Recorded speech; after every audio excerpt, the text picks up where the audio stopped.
there are formulas that work for certain people, but they don't work for other people, you know.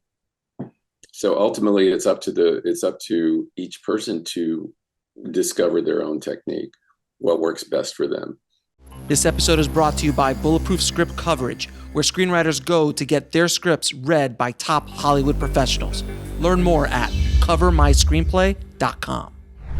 I'd like to welcome to the show Alan Ball. Thank you so much for coming on the show, Alan. Yeah, my pleasure. I'm happy to be here. I appreciate you, man. I've been a fan of yours for a long, long time. 6 Feet Under, my wife and I were obsessed. And we caught it after it went off the air, and we just binged the entire show, which is the only way to watch truly that show, is just to sit there and just enjoy it all at once. And and we were True Blood, of course, and American Beauty, and so many things you've done over the years. But my very first question to you, sir, is why and how did you get into this insanity that is the film industry? Well, I wanted to be a playwright. I majored in theater when I was going to a college, and I started a theater company. I started 2 theater companies, actually. And I was writing plays. I was working for Adweek magazine during the day, living in New York. And then our theater company would put on plays in basements, you know, and off dark nights for theaters. And I wrote a play called Five Women Wearing the Same Dress about bridesmaids at a wedding in Knoxville, Tennessee, and it got produced off Broadway, to be honest. And somebody from Carsey Warner TV, a man named David Tochterman, saw it and suggested that they hire me to write for sitcoms. And I got a job offer to write for the 2nd season of Grace Under Fire. And I figured, well, how many times is this going to happen? And the theater company I was working with in New York was more of a hobby for most of the people in it than it was actually pursuing, you know, what they want to do with their lives. I mean, it started out that way, but then as the years went by, people's day jobs turned into careers. People started having children. And so I thought, well, how many times is this going to happen? And I came out to Los Angeles. I think it was probably around 1996 or 97, and started working in television. And that was where, you know, that was where it all started. What was the culture shock of going from playwright to a writer's room? Well, first of all, in the theater, everybody has a certain respect for the text and a certain respect for the writing that just did not exist in at least on the shows that I worked on. Writing was just viewed as disposable. And I remember, you know, we would have a table read on Monday morning, and there would be a joke that would kill, and then we'd have the run through on Tuesday, and it wouldn't kill as much because people had heard it. You know, it wasn't a surprise. And then when the network came on Wednesday for the run through, they'd go, well, that joke doesn't work anymore. And you're like, it does work. It just doesn't work for you because you've heard it. And then we'd have to stay and write a whole new script. And then on show night, when the show was being filmed, you know, the new joke would do okay. And then everybody would huddle and they'd say, let's go back to the table read joke. And they would, and it would kill because the audience had never heard it before. It was also sort of shocking to me. I mean, this was so long ago, but you know, there was a level of political correctness, for lack of a better term, that was prevalent in the theater when I worked in the theater. Whereas when I started working on Grace Under Fire, that writer's room, anything could be said, and things that would get a lot of people in trouble today. I mean, I remember one of the writers, a guy who I love actually, said, you know, at one point he said, if it was raining whores, I'd get hit by a fag. And which is funny. I mean, to be fair, that is a funny gag, a funny joke. But I could understand how the Twitterverse might not accept that right now. Well, at the time I was like, wow. I'm not used to people who, talk like that. So, but it took some getting used to. So that was the biggest culture shock. And also, I think, working multiple seasons, you start to just feel like the work is so disposable. It's like, okay, there's Sybil got a bad haircut and it reverberates through. Well, Sybil was the show I worked on after Grace Under Fire. You would spend all this time on this 22 minutes and then it's done, and then you're doing it again, and basically it's just like, figuring out ways for a bunch of people in designer clothing to insult each other.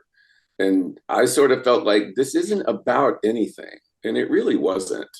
You know what I mean? And it sort of frustrated me a lot, because I felt like my work, which had always been something that I didn't get paid for, but that I was really personally invested in, had become just, like punching a clock and doing factory work. And I started to feel really disgusted with myself. And ultimately that led to me writing American Beauty, because I just had to write something that I cared about and that I felt like had something to say about something, even if just to me. No, and so that I as you were saying the story, I'm like, this must have been what led up to American Beauty, because it's around that same time that you were writing it. I always like to ask this question because a lot of people think that you just sit down for the first time, like the legendary Stallone Rocky script. Oh, I wrote it in a weekend and I won the Oscar. How many? and he actually has said, he goes, I wrote the first draft in a weekend, but I beat the hell out of that thing for the next handful of months. But so for people listening, to kind of take the delusion away, how many scripts, how many things had you written, either plays or sitcoms or other scripts, had you written before you tackled American Beauty? Well, I had written a bunch of sitcom scripts, but, I hadn't I wrote a bunch of sitcom first drafts, but the sitcoms I worked on got rewritten by an entire room of people. I had written several one-act plays. I had written a full-length play, the Bridesmaid play, and I had written a screenplay because I wanted to just teach myself if I could do it, if I could write in the medium, and I had written that before I moved out here. So I had, I had been, I guess, that I had written a fair amount of stuff. But in terms of writing American Beauty, that was my second screenplay and my first produced screenplay. And how did American Beauty come to life? Like, how did that story? Because it's such a brilliant story, and the way the characters work with each other, and and obviously how it was directed and how it was produced was magical as well. But it all starts with the text. How did it even come to life? How did that idea germinate? Well, when I was living in New York and I was working with my theater company, there was I don't know if you remember this, you maybe were not even born but there was a big trial going on, and this Long Island guy, his name was Joey Buttafuoco. Oh, I'm older. I'm old enough, sir. I know who Joey Buttafuoco is. So the whole Joey Buttafuoco, Amy Fisher thing was happening.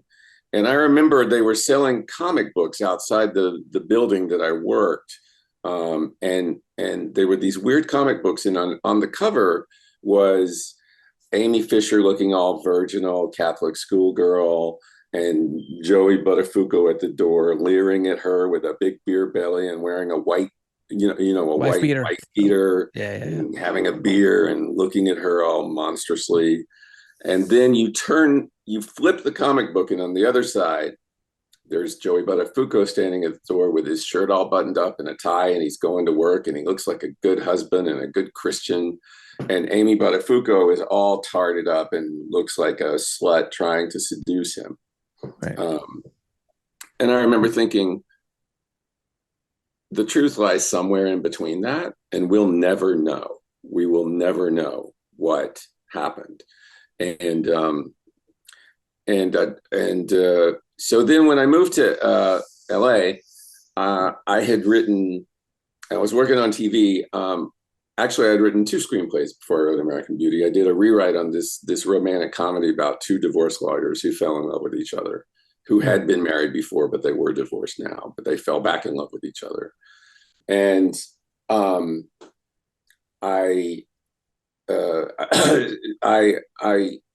my agent, I switched agents because my agent left his agency, and it was time for me to kind of get better agents. And I had dinner with him, and he said, I need you to write a new script because everybody's read these 2 scripts and nothing has happened with them. So I need you to write a new script to reintroduce you to the town. And I said, okay, well, I've got these ideas here. 1, this is pretty standard romantic comedy. 2, here's the second pretty standard romantic comedy. And I was pitching these to him. And then I said, and then there's this movie, I don't even know how to characterize it. There's this, this couple in the suburbs and their daughter, and there's a guy next door with a video camera, and I just expected his eyes to sort of glaze over because it was not, I couldn't, it wasn't like a 1-sentence pitch. It's not a great pitch. It's not a great pitch. Yeah. And he said, that's the one you should write. And I said, really? Why? And he said, because that's obviously the one that you feel the most passion about. Later, he told me I had no idea that I could sell it. I just thought we'd have a really interesting writing sample. So that's how that came about. And so I worked on it for about, I was doing the sitcom Sybil by then, and there was this big meltdown on the staff, and a bunch of people quit. Mm-hmm. And I wanted to quit, and they said, please stay for 1 more season. And they offered me so much money at the time for me that I thought, well, okay, I'll stay and I'll just bank this money and then I'll write the Great American Screenplay. But I hated the work I was doing on Sybil, and I hated it so much, and I was filled with so much rage, mostly at myself for having accepted, another season on that.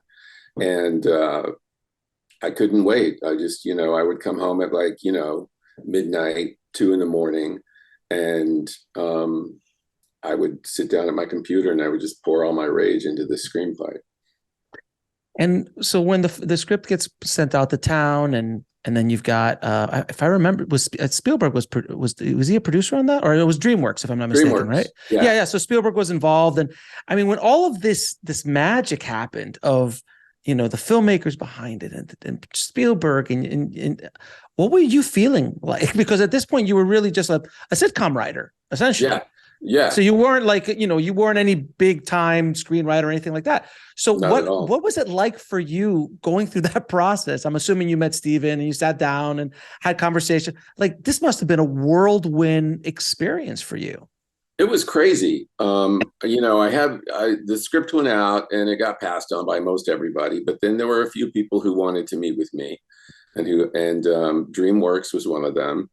And I went over to DreamWorks and I met with Dan Jinks and Bruce Cohen, who were the producers, and Bob Cooper, who was, I believe, head of production over there.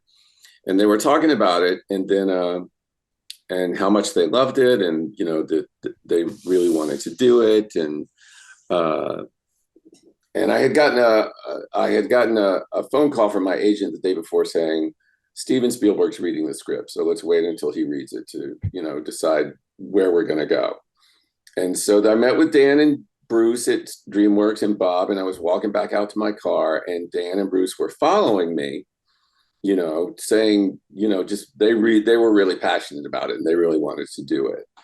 And then I see Steven Spielberg coming out and walking towards us, and I was like, "Oh, okay, I'm about to meet Steven Spielberg. Just act normal, don't," because I felt like a big geek. And and he said, "Oh, hi. He said, I really love you." They introduced me, and he said, "I really loved your script. Why haven't I heard of you?" And I said, "Well, I've been working on sitcoms, you know." And he said, "Well, you should only be writing screenplays, and you should only be writing your own screenplays." And that was an amazing thing to hear from, a filmmaker like him. And then through the whole process seemed just sort of charmed, you know. I met Sam Mendes. I went to see Cabaret on Broadway, which was running at the time that he had directed. And I really liked how he had put his stamp on it, but it was always in service of the story. It wasn't like, here's some directorial flourish that I put in here because it's cool. Everything was always in service of the story and the characters. And then I met with him, and we immediately hit it off, and we immediately, realized we were both sort of on the same page about the movie. And then, by the way, that was the first movie he directed, if I'm not mistaken, right? Yeah. So he had a first time, quote unquote, first time writer, first time director. Yep. With Spielberg and DreamWorks pushing it. This is a unicorn of a story, essentially. I know. Everybody kept saying to me throughout the entire process, it's not always like this. Right. It just. And I have since learned, no, it is not. It is not always like that. But then Sam was, we were talking casting, and Sam was like, I personally see Kevin Spacey and Annette Bening, and I was like, okay, get them. That's great. Sure, why not? Yeah. And it went into production relatively quickly, and the whole thing felt sort of charmed. Well, so let me ask you. So obviously the movie came out and it was a big hit, and it's such an interesting movie because it's a hard sell. It's not an easy trailer. It's not an easy. The poster was like, what? It's like it all was extremely, unique. And so outside of a Hollywood studio, can you imagine a Hollywood studio doing that today? Like that wouldn't even, there's no way a Hollywood studio would release a movie like that in a major way today, in the way that the studios are right now. Right. But so let me ask you then, once it got out and, the Oscar showed up and you're there at the night and did you think that you had a shot in the world to win an Oscar? Well, I did, because I had won a bunch of other awards. Through award season. Yeah, through the award season. I had won the Writers Guild Award. I had won a Golden Globe. So I was like, this might actually happen. I had a flask of whiskey in my tuxedo pocket, which I hid throughout the night because it was so overwhelming. Sure. Yeah, it was really weird, especially once the award season thing started and DreamWorks started sending me to Santa Barbara Film Festival, this particular conference where screenwriters are talking. And I just said, yeah, I did everything.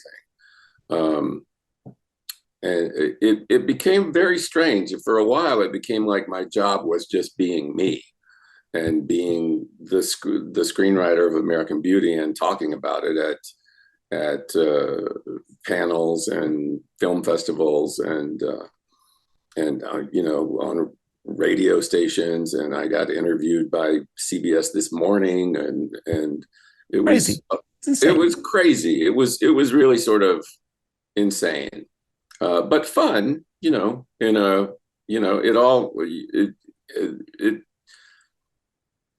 was an experience that I will both treasure and feel like I'm lucky I survived that. Because I think that kind of attention can make you go crazy. Especially early in your career. Like if you're a young screenwriter, young director, young actor who gets that kind of attention, you worked with Anna Paquin, she was one of the youngest to ever win an Oscar. It can destroy a person. That kind of attention, that kind of love, and you're the best. You start believing that hype, and all of a sudden you just derail.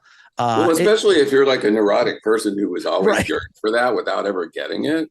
But I Yeah. was lucky that I was in, I was like 42, 43, 44. So I wasn't, I think if it had happened in my 20s, I would have gone crazy and probably become like a coke addict or something. Right, exactly. And any success at that young age is so difficult. Yeah. So you win the Oscar. I always look at this question from Oscar winners. How did the town treat you? What was that? Because that's now the next whirlwind of the water bottle tour. I'm assuming you're starting to take meetings all around town and what's your next project? And they're throwing like, what do you want? What do you want? Anything. So you got a golden ticket for a short window of time, if I'm not mistaken, correct? Mm-hmm. Almost. So Mm-hmm. how did it work for you? How did you capitalize on that time in your career? I noticed that when I went to meetings, people would people acted like what I what I was saying was worth listening to. Prior to American Beauty, I would go to these meetings and talk about I remember I got a script and I went in. I had a meeting at Sharon Stone's house with the producer, and they wanted to remake this old movie, and so I watched the movie, and then I came over to meet Sharon, and we I started to pitch my take on the movie, and I said I think if you're going to update it, I would make this guy a politician, and immediately somebody said, or an art gallery owner. And I was just like, okay, yeah, I guess you could do that. Or But a then pet that shop owner. completely changes this pitch that I had prepared. So, and there was a lot of, I remember I went to a meeting and I had written a screenplay of five women wearing the same dress. And I went to a meeting and there was this young woman, she must have just gotten out of college, and she looked like Katharine Hepburn. And I remember she was wearing black velvet pants, and she had requested a meeting with me. And I went into the meeting, and she was like, "So I read your script, and I suppose I admire what you were trying to do, but," and I was just sort of like, "Well, okay, so why did you want to meet me? Why, why am I here?" Because she then proceeded to trash the script and tell me that ensemble comedies didn't work. Of course. But then after I won the Oscar, every time I went into a meeting, everybody was sort of sitting there leaning forward, like listening to me. So it validated my thought, if in a way that nothing else could have, I think. So it was very, it gave me a certain amount of freedom in the stuff that I wanted to do. But No, go ahead. no. So yeah, it's always it's very interesting with Oscar winners, because sometimes it's like it opens a lot of doors, and other times it's like I had 15 minutes and then I'm back to the grindstone. So it all depends on how you capitalize. But I always tell people I would rather have one than not. Oh yeah, I mean, absolutely. even years later, it's like, yeah, I won an Oscar, for a screenplay. It's definitely a badge of honor for any screenwriter's career, regardless of how it works out. Now, one thing I've noticed in your filmography, though, is after winning the Oscar for American Beauty, you decided to kind of jump back into television and not continue the road of a prolific screenwriter doing movie after movie after movie. You said, no, I think television is where I want to be. And I want to hear why you decided to do that, because at least from my point of view, it seemed that there's a lot more exciting stuff happening, especially on HBO at that time in the time of when you were starting to come into HBO. They were doing some really amazing stuff. I mean, The Sopranos, obviously, with David, and Sex and the City, and all these kind of things that they were just breaking molds. So is that what attracted you back to television? Because you weren't doing sitcoms, obviously. You were like, no, I'm going to do something a little different. Well, I had signed a 3-year development deal a week before I sold the script to American Beauty. So I Oh, was committed to this TV development deal, and I created a sitcom for ABC that was called Oh Grow Up, that was did not work and did not succeed. And actually, at the end of 1999, there was a People's Best and Worst magazine, People yeah. Magazine Best and Worst of 1999, and there was the top 10 movies. And American Beauty was one of them. And literally, you turn one page and it says the worst TV shows. And my TV show, which was called Oh Grow Up, was there. And so at the time I was winning all this acclaim and stuff for American Beauty, I was also trying to salvage this sitcom that eventually got canceled. So it was a great lesson in perspective. But I had, so then I had 2 years left on this development deal, and I didn't want to just like say, "Fuck you guys, I'm gone." I was trying to figure out what to do, and I kept taking these meetings about sitcoms, and it's like we have a deal with this stand-up that we think you're perfect to write a show around them, and we have or I have we have this idea about a man who dies and is reincarnated as a dog, and his wife rescues him from the pound, and she doesn't know he's her husband. I'm like, please just shoot me. And then I had a meeting with Carolyn Strauss from HBO, who was head of original programming at the time. And she said, I've always wanted to do a show about a family-run funeral home. And that, something in my head clicked. And I just went, I spent a lot of time in funeral homes when I was growing up because a lot of people in my family died during a certain time. And so I had a very specific emotional feeling about what that show could be. And I went home for Christmas break, and I wrote the spec on pilot. I wrote the pilot on spec, because I was dealing with grief because my sitcom had been canceled and all these people had been put out of work. And even though the show was bad, it was a great group of people and I was going to miss them. And I just sort of poured it all into this pilot for 6 Feet Under. Got back to town after the holiday and called my agent and said, call HBO and tell them that pilot, I wrote it. And she sent it over to them. My TV agent, Sue Nagel, sent it over to them, and they read it and they wanted a meeting. And I came in for this meeting and they said, we really like this. It feels a little safe. Is there any way you could just make it a little more fucked up? And I was like, yeah, I'd love to.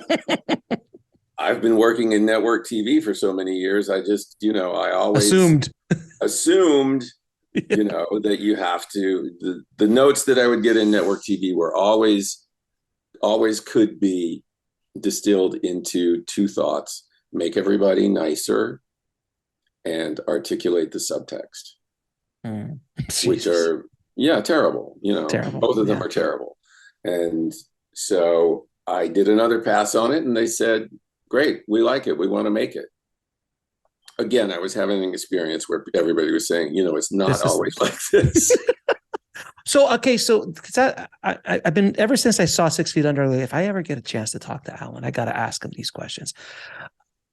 Obviously, now you kind of explained a little bit that you had a little bit of an inside view of a funeral home run by, I don't know if run by family, but you inside funeral homes, because the depth of what's happening, did you do research? Did you did you hang out at funeral homes? Did you interview family run funeral homes? How did you get the details of stuff, or did you make a lot of it up? Well, I read a book, a book called The American Way of Death, which is a book that was originally published in the 60s. And it is a sort of screed against what refers to itself as the death care industry. Just sort of saying it's so terrible, and customers are at their most vulnerable, and people are trying to sell them, use that to sell them the most expensive casket because that means that you really loved the person who died. it went into a lot of detail about what happens with embalming and in the prep room, and what actually goes on with these bodies so that they can be looked at before they go in the ground. So I did do a lot of research. We had some consultants that we talked to, but in terms of the story, in terms of the emotional arc of the characters and of the Fisher family, I just made all that up.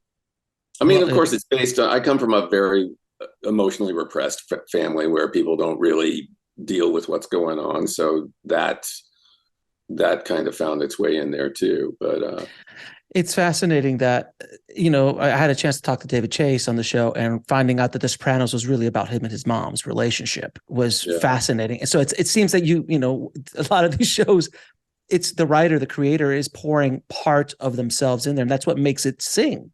Really does. It makes it sing. If you didn't have that, it personal. Yeah. But the audience feels the authenticity of it in the writing and then obviously in the performances. And I mean, the whole beginning of each episode with the deaths, it's just so brilliant, man. It's so absolutely brilliant. Obviously you came up with that, and it was just like this gag that it was part of the story for the rest of the series. Yeah. How did you come up with that? They're like, this would be a good way to start a show, an episode. I think it was just, it was very obvious that was the way to open each episode. Obviously obviously it's a story about a family. Yes. But it's also a story about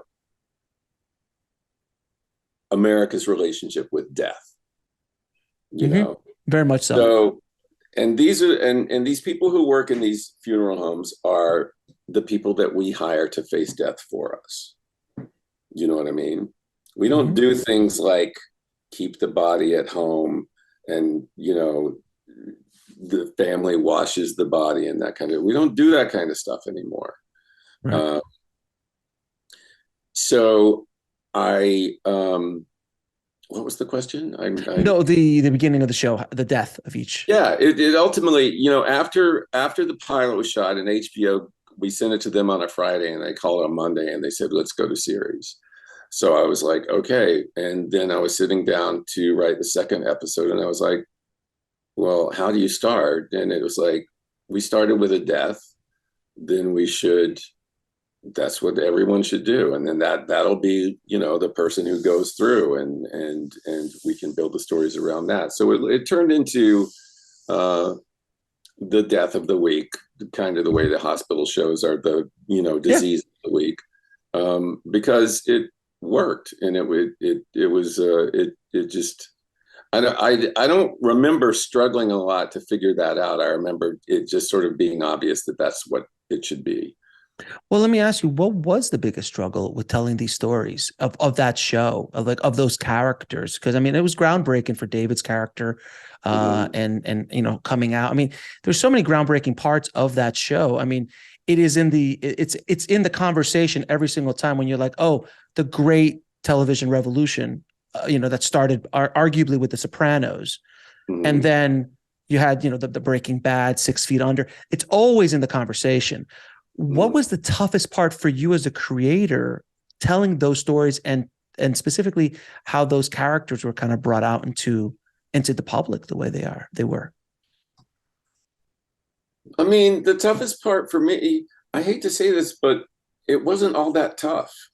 I mean, working at HBO at that time, they wanted a specific point of view. They wanted, a voice. They weren't, I wasn't getting tons of notes to bland everything out and make it palatable for the lowest common denominator, or make it really resemble something that had already been successful. Right. They wanted something that felt new, that was interesting. And because they were working with a different business model than, network television, we didn't have to worry about ratings, and are the advertisers going to be happy? They just wanted a good show. They just wanted a show that would sort of, you couldn't see anywhere else. So the kind of freedom that we were given was great, and I'm not sure it exists that much anymore. Not much. I mean, yeah, it's not, there was a window of a good 10, 15 there was years a window. there. And then since I've, stuff I've done since I mean, I would get HBO's notes for 6 Feet Under and for True Blood, and it would be like 3 notes, Tweak and this, all of tweak them, that. Yeah. yeah, and most of them made sense. And but then later, I did a show, and I would get pages and pages of notes, and I it was just like, what I don't, yeah, the industry has changed a lot, and now I find myself at a place where I'm trying to figure out how to fit into it, and how to, it's interesting. Yeah, it's a struggle with a lot of creators. I mean, the business changes so rapidly. I mean, Yeah. a show like 6 Feet Under or True Blood could have never come out in the 90s or the 80s. I mean, it just wouldn't have existed. Right. And well, let me ask you this, and please remind me, because I know David's character as a gay character on 6 Feet Under, how many other gay characters were on television prior to his character? I mean, it was pretty, I remember it was pretty like, oh, wow. It's the first time like you're treating a gay character as not a token character, as not as a funny sidekick, as like, oh, this is a real human being with real feelings, and who's a real person. I mean, I think there had been a bunch there was an auxiliary character on 30 something who was gay, and they showed him in bed with another man, and like everybody's heads exploded, and ABC removed that from reruns or something like that. Now, while we were on the air, Will and Grace came out, because I remember there's a scene where Nate catches David watching gay porn, and David is like mortified, and Nate is like, "Come on, David, I watch Will and Grace. I have gaydar." So I know Will and Grace was on the air. I think Queer as Folk was on the air as well. Mm-hmm. I can't remember if that was on Showtime or what platform. Where it was, yeah. But that I character think was, in terms of, and both of those shows were like, everybody's gay. This is a show about gay life, whereas David was just a character within a family, and the show wasn't so much about gay life as about this one gay man struggling to come to terms with his own internalized homophobia. Right. Well, let me ask you this: when you sit down to tell a story, what is your process? Do you outline? I mean, how do you face the blank page, which is always every writer's dread, is that blinking cursor, not the blank, but that blinking cursor. Do you outline a lot? Do you just sit down and just start stream of consciousness? How do you approach a new project? If I'm writing something for myself, and like a spec pilot or a spec screenplay, I don't outline, because for me to outline, it becomes, well, okay, that's the story. I've told the story.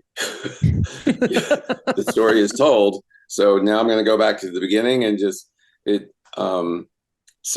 I like the journey of discovery. Things will percolate, and I'll think about something, and I'll think about the character, and I'll think about what is the opening, and I'll have a lot of that figured out before I sit down to write.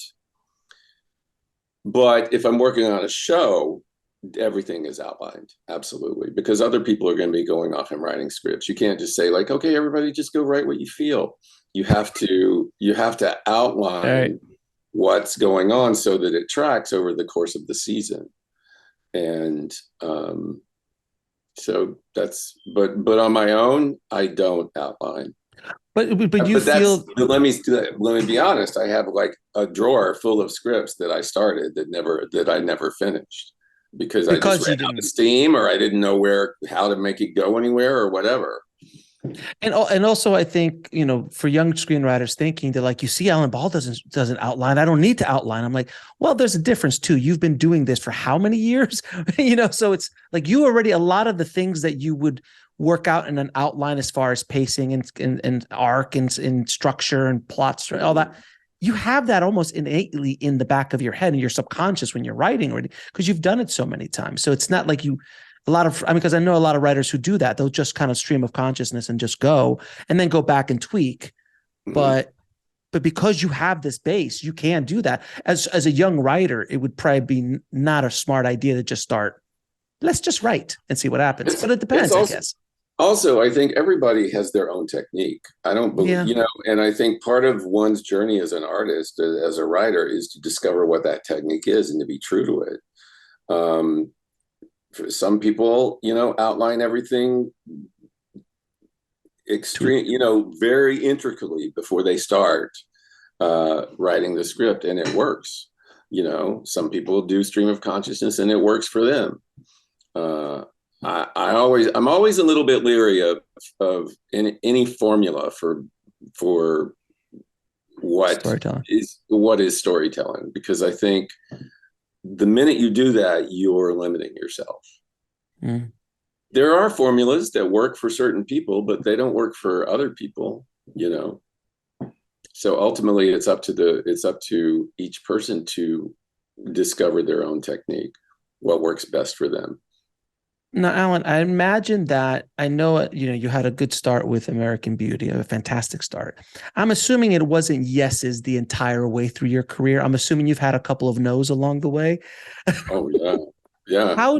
What advice can you give people who are at that place in their career where they're just getting the no? What did you do to just keep moving forward? Even early on, I'm imagining even during the Grace Under Fire and Sybil times, you were getting no's left and right, or being rewritten or being overruled. And that was where that frustration lied. And how did you keep going? Because a lot of people would have just said, you know what, screw this Hollywood crap. I'm just going to go back and be a playwright. I don't need this. I want to go back and be, an important writer with my stories that I want to tell that are important to me.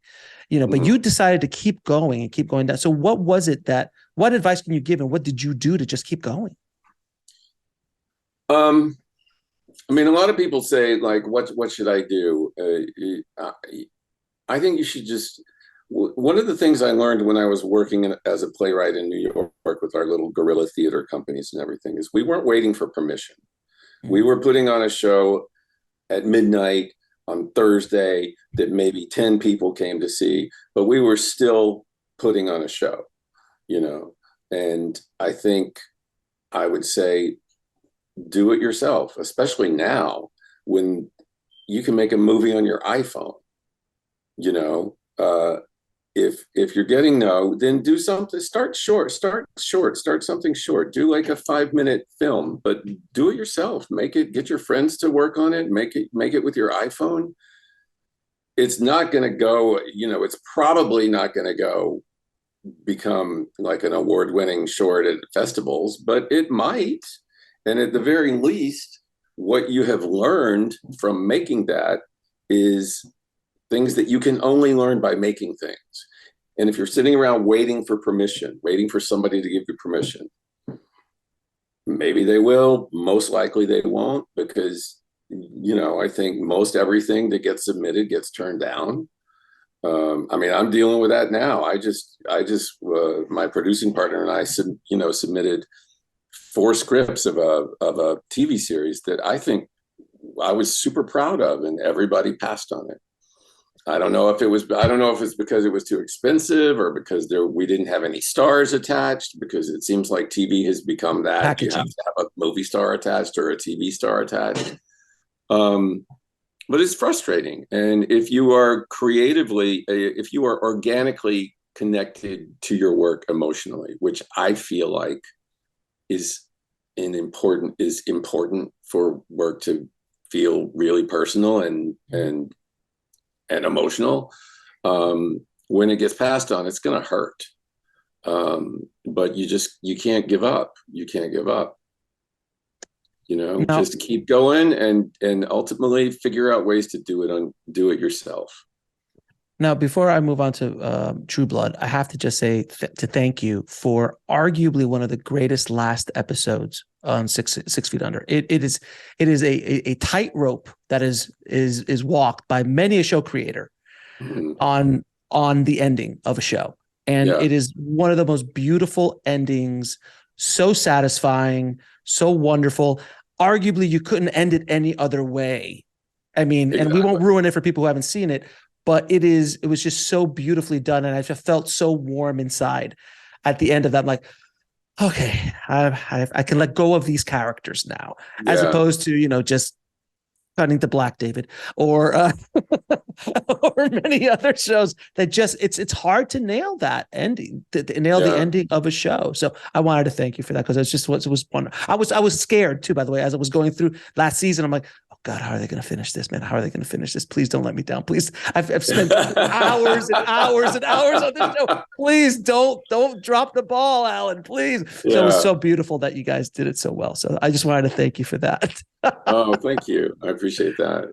Now, True Blood, another iconic show. How did you get involved with that? Because that wasn't an original. That wasn't an original idea. That was based off a series of books. How did you get involved? Uh, I had a dental appointment in the Valley and in Encino, and I got there early, like, an hour early. Oh So wow! there was a Barnes and Noble nearby, and I went and I was just perusing books, and I saw this book, and it was called Dead Until Dark, and the log line on the cover was, maybe having a vampire for a boyfriend wasn't such a good idea. And I thought, oh, that's funny. And I looked at it, it's a little book. And so I bought it and I started reading it in the waiting room, and it was like crack. And I remember at that point, there were four books. She eventually wrote 13. Um, but it was all about this world where vampires came out of the closet because of this synthetic blood that they could drink, and it was just I'm from the South. I that whole Southern Gothic thing is in my blood, and I just remember reading it and I couldn't put it down. Um, it was just such a great world and such great characters and so much fun. Oh yeah. Um, you know, and I think after 6 Feet Under, I think I just wanted to do something that was really fun. And so I had my agent call the woman who wrote it, and it was under option by a filmmaker, but it was about to run out. And I said, well, I'd like to purchase it. And I bought the rights and wrote the script on spec, took it to HBO, and they said, we have a vampire show in development. I said, okay, well, I'll take it somewhere else. And they were like, no, you can't go anywhere else because, you're part of the HBO family. And I said, well, Put yeah, up or but shut up. yeah. And Put they up or did, shut up. they killed that other show. And I feel really, really bad about about the person who was working on that show. But I remember Chris Albrecht was still there, and he called me, and before they said, let's go ahead and do it, he called me and he said, just give me a one sentence thing. What is this show about? And I was like, oh my God, I don't know. What am I going to say? It's about the terrors of intimacy, which is something I just pulled out of my ass. I guess it's kind of true, but and Sure, he went, I can see that. and he went, okay, all right. And they greenlit it, and we shot the pilot, and then it took and Chris had left at that time, and it was Richard Plepler and Mike Lombardo who were in charge, and it seemed like they were going to pass on it, and it seemed like we were, that it had taken like a couple of months. We hadn't heard back. They were still Oh wow. deliberating, And finally, they said yes, and we made the pilot, and we made the series. And it is, and I mean, the stuff that you did in that show, I mean, you could tell you were having some fun.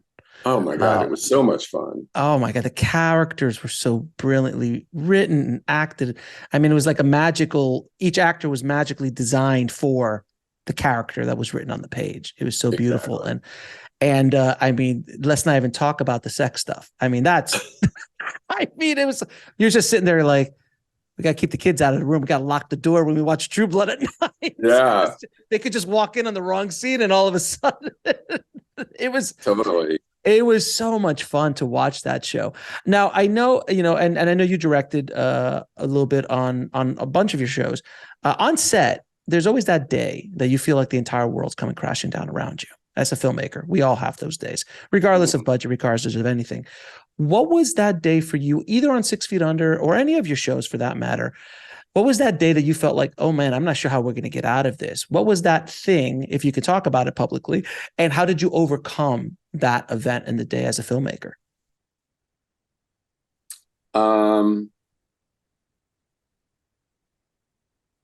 I remember there was an episode of 6 Feet Under. I think it was the season finale of season 1. And there was Rico and Vanessa are having a party for their they just recently had a second child, and they're having a christening party, and they're doing it at the funeral home.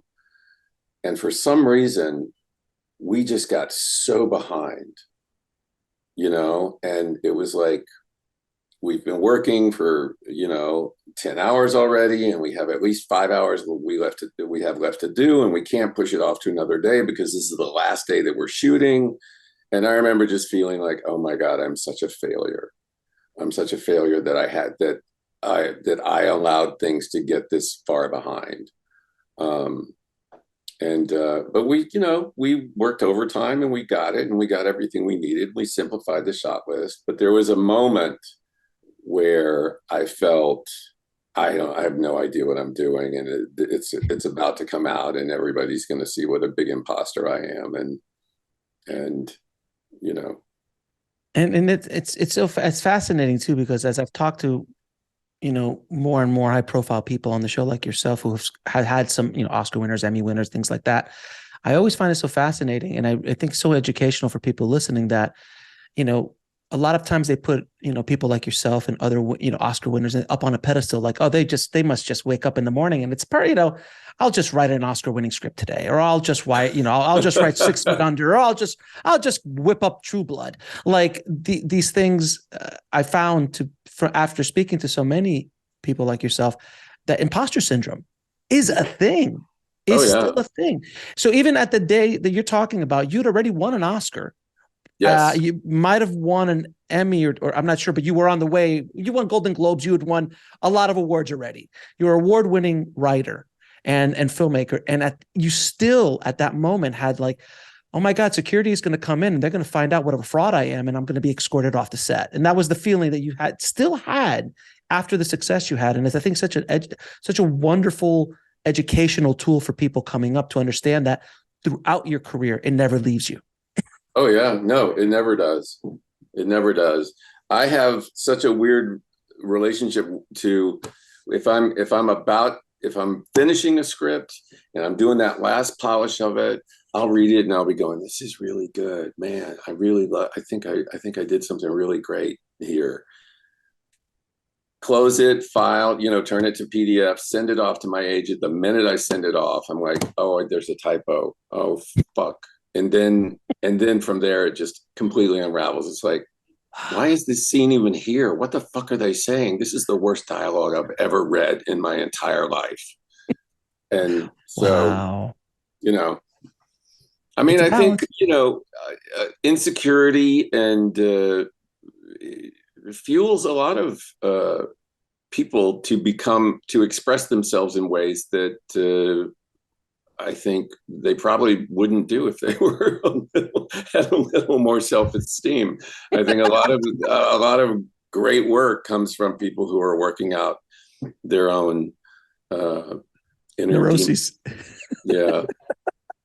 Now, if you had a chance to go back in time and talk to your younger self, and you could tell that person one thing, if you were on that when you were making those off Broadway plays, and the Alan Ball of today could go back and just say one thing to that Alan Ball about what the journey is about to be, he's going to go on, what would be that warning or piece of advice? Well, I at first I thought I'd say don't take the sitcom job, but No, you had I to. had to, and I wouldn't. I would just say, like, try to keep your perspective. Ultimately, it's just a movie. It's just a TV show. It's not worth making yourself crazy about. It's not worth destroying relationships over. It's just it's not real life. You know, because I get so invested in my work that it becomes like, you know, when my sitcom for ABC got canceled, I got really depressed. And in retrospect, if that show hadn't been canceled, I would never have done 6 Feet Under.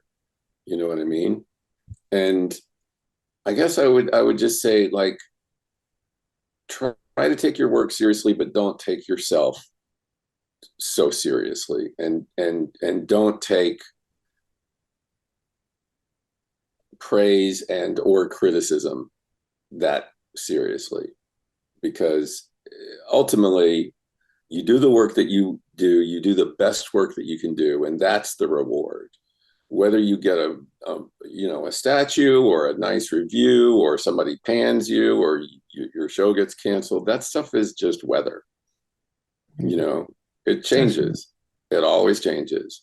And Great just stay focused on being true to yourself, and also don't compare yourself to other people. Oh, it's so tough. You know, don't compare yourself to other writers or other directors, because you just don't. It's so tough, though. I mean, you're always going to find somebody that you feel like is better than you and that you feel inferior to, and just don't feed that particular demon. Before I go to my last few questions, I always ask, I just have to say, in Banshee, because I know you worked on Banshee, the fight sequence in the jail, one of the most brutal things I've ever seen filmed. It is an art piece. And how in God's green earth did you guys do that? In the way that you did it, it was so brutal, and not, it was violent and brutal, but it's visceral in the way it was shot. How did you guys get that? I mean, it's amazing. Well, you know, I was like an exec producer on Banshee. Sure. I was not really that involved in the day-to-day. So that was Jonathan Tropper, writer, and Greg Utanis, director, and Anthony Starr, who is now on The Boys, was just a really genius. I mean, he was so good in that role. I mean, I gave notes on cuts, but usually I would just be like, "Oh, good, I got a Banshee cut," because it would just be fun to watch, because they were doing such amazing work, you know, and I really wasn't that involved, so I can't really take credit for that. Okay, fair enough. But it was, for anyone watching, you got to watch that sequence. Watch the show, but watch that sequence. It's a good show. It was a very, very good show. Now I'm going to ask you a few questions to ask all my guests. What advice would you give a screenwriter wanting to break into the business today? First and foremost, write about what you care about. Don't write about what you think will sell. Don't write about something that matters to you, because that's going to infuse it with a level of personal passion that hopefully will make it rise to the top of, because everybody's writing scripts that they think will sell. Everybody's writing scripts that resemble something that has already been successful. Mm-hmm. So I would say write what you care about. I would agree, because American Beauty is not like anything that anybody had written before or since. There's not like an American Beauty type. of script. Mm-hmm. So without question. Now, what is the lesson that took you the longest to learn, whether in the film industry or in life? That failure is part of it. You know, if you insist on seeing things as success or failure, you're gonna get in trouble. Failure is part of it. Sometimes you're never going to get to a place, nor should you want to, I think, where everything you do is good, because to grow as a writer, to grow as an artist, you have to try things. You have to try things, and not everything's going to fly. That doesn't mean you're a bad person. It doesn't mean you're a shitty writer and you've lost your touch or whatever. It just means that that's part of it. And try not to take it too personally and just keep going, you know? Yeah, take the big swings is what you're saying. Yeah. Without question. Yeah. 3 screenplays that every screenwriter should read. 3 screenplays that every screenplay. Well, Chinatown. Yeah. I would say Nashville. Oh, so good. I'm stuck on this third one. Anything that comes to mind. Well, one of my favorite movies of all time. Oh, The Apartment. Oh God, yes, Jack Lemmon. So good. It still holds today. The timing, the jokes, the way they popped it. You know, a lot of movies from the 60s do not hold from today. But The Apartment still holds. And what are I always ask, what 3 of your favorite films of all time? To Kill a Mockingbird, Nashville and Chinatown, and The Apartment. I mean, those are 3 of my favorite films too. Well, Alan, I appreciate you coming on the show. Thank you so much for sharing your journey with all of us. Hopefully it inspires a few screenwriters and filmmakers out there. And thank you for all the hard work and great stories you've been telling over the course of your career. You're making a difference out there, not only entertaining, but shaping the young minds of people out there. Oh, wow. Thank you so much, Alex. I appreciate you, It's been such my a pleasure talking to you. I'm really glad that we did this.